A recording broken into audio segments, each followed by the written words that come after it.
You know, if you're over 50, you have almost definitely felt it. That sudden, awful leg cramp that just yanks you right out of a deep sleep. It's so much more than just an annoyance, isn't it? It's a thief of your rest. But what if I told you there's a way to fight back? Well, today, we're going to dive into a really practical, 5-point plan to help you take back your nights and get that sound sleep you deserve. Does this sound a little too familiar? You're sleeping peacefully, everything's fine, and then bam, your calf or your hamstring just seizes up in this painful vice-like grip. You know, this isn't just some small thing, it's a huge sleep disruptor that can leave you feeling totally exhausted and just plain frustrated the next day. I want you to know you are definitely not alone in this.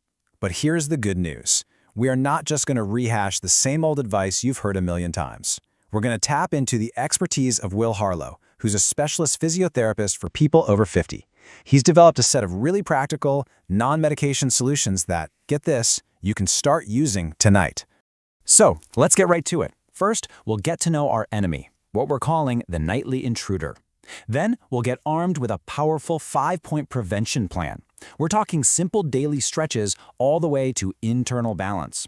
And you're going to want to stick around to the very end, because we have a surprisingly simple pillow trick that might just be the one game changer you've been looking for. Okay, let's call this thing what it is, a nightly intruder. Now, your doctor might have mentioned something like quinine, but what if you're looking for solutions that you can control right from your own home? That's exactly what we're talking about today. We're focusing on effective strategies that don't involve medication and really empower you to take back your sleep. So what's the game plan here? We're about to unpack 5 key strategies. This is all part of a structured approach from a specialist physiotherapist. So this isn't just guesswork. It's targeted, actionable advice for people just like you. First up, strategy number 1, daily stretches. Now, why stretches? Well, because muscles that are tight and fatigued are the perfect candidates for cramping. But hey, don't just take my word for it. This is backed by some really solid research. Let's look at a recent study that shows just how powerful a simple stretch can be. So check this out. In 2020, researchers found something pretty amazing.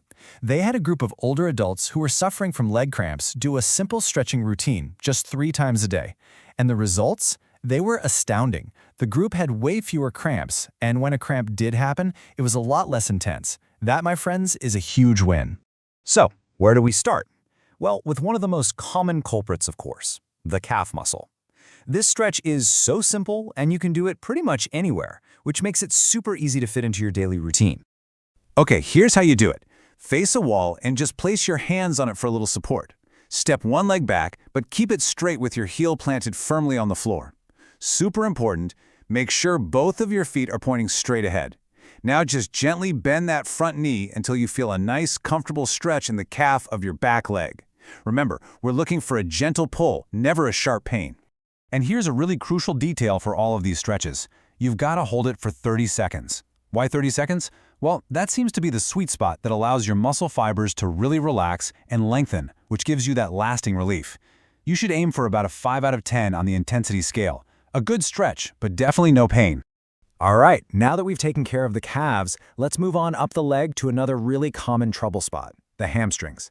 But first, a quick and very important warning. If you suffer from sciatica, please skip this one. It can sometimes make that nerve angry, and we definitely want to avoid that.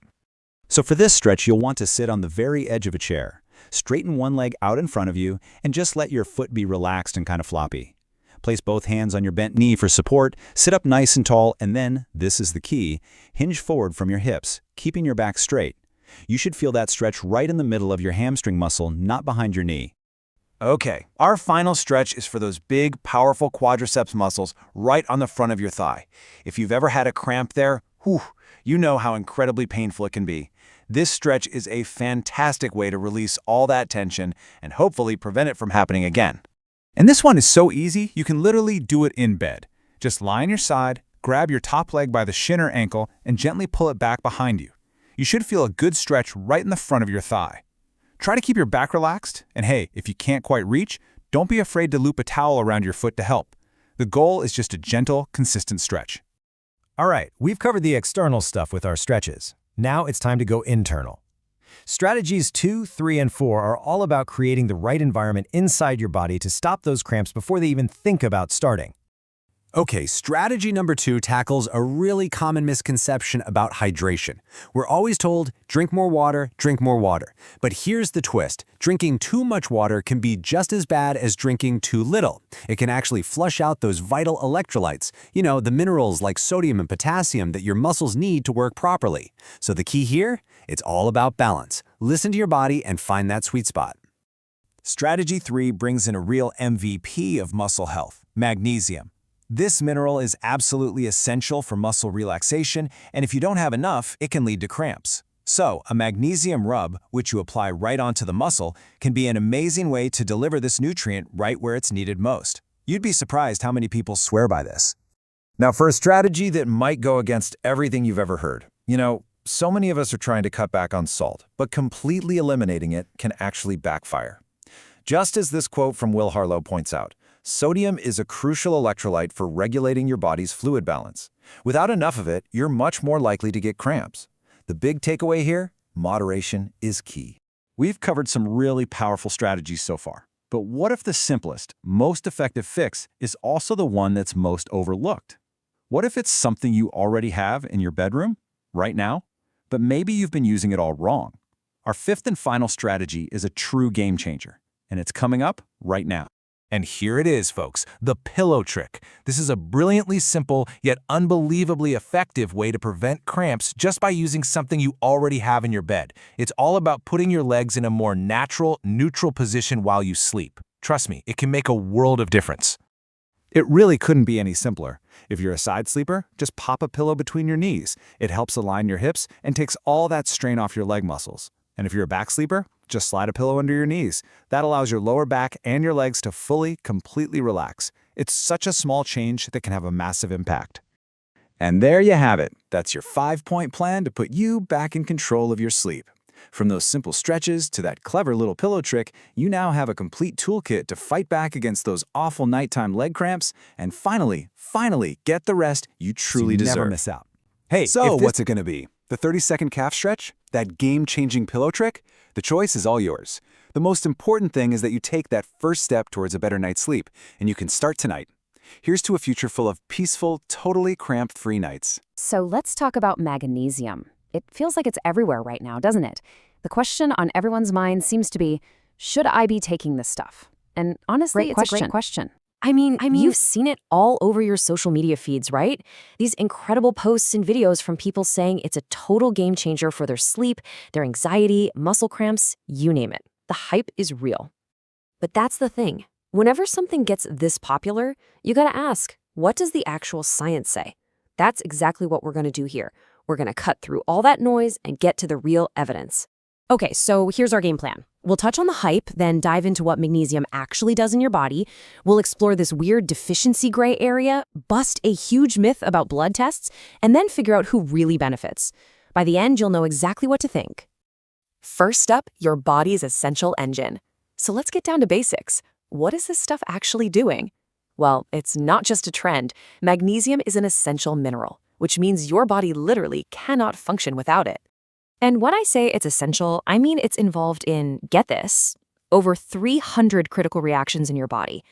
Think of it like the spark plug for hundreds of tiny engines inside you. Without it, the whole system just starts to get sluggish.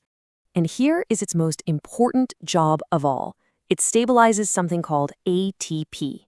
ATP is basically the energy dollar that every single cell in your body spends to get anything done. Your heart beating, your brain thinking, all of it runs on ATP, and ATP can't work without magnesium. Simple as that. And the job description just keeps going. It's vital for energy, of course, but also for relaxing your muscles, for your nerves to send signals correctly, for keeping your heart beating steady. It even helps control your blood sugar and blood pressure. It is woven into everything. All right, section 2, the deficiency gray area. This gets to the heart of the matter. Is everyone low in magnesium?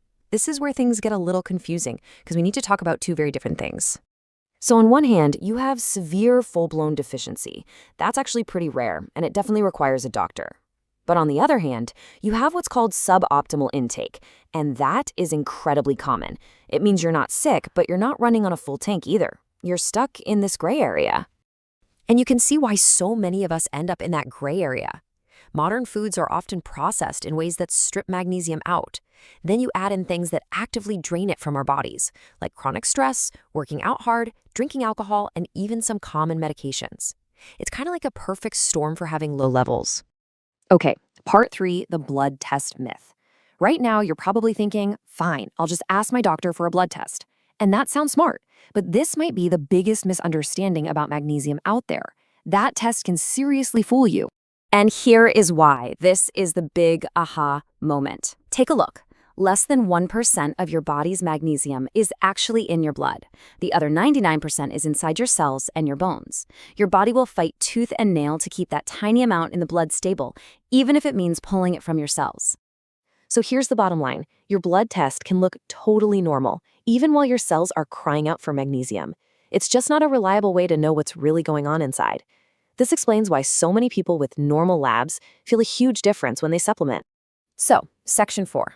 Who truly benefits? Now that we've got the science down and we know not to trust the blood test, let's get practical. Who are the people most likely to feel a real, noticeable benefit? The evidence really points to these groups. If any of this sounds like you, trouble sleeping, feeling stressed out all the time, getting those annoying muscle cramps or twitches, dealing with migraines, you're a very strong candidate. Same goes if you're managing insulin resistance or high blood pressure. But hold on, not all magnesium supplements are the same. The form you take really matters. You want to look for things like magnesium glycinate or citrate. Those are absorbed well and are easy on your stomach. The cheaper stuff, magnesium oxide, is poorly absorbed and is mostly just going to act like a laxative. And if you do decide to try it, just be smart about it. Start with a low dose, maybe 200 or 400 milligrams. Always take it with some food. And number 3 is the most important. Listen to your body. Your gut has a built-in safety switch. If you take too much, you'll know it. You just scale back the dose. And that brings us to our final and most important section, your final takeaway. Because after all this information, I want you to see magnesium not just as a supplement, but as something else, as a signal. This right here is the whole point. If you start taking magnesium and you feel a dramatic positive change, that's a powerful signal. It's your body telling you that your nervous system was running on fumes.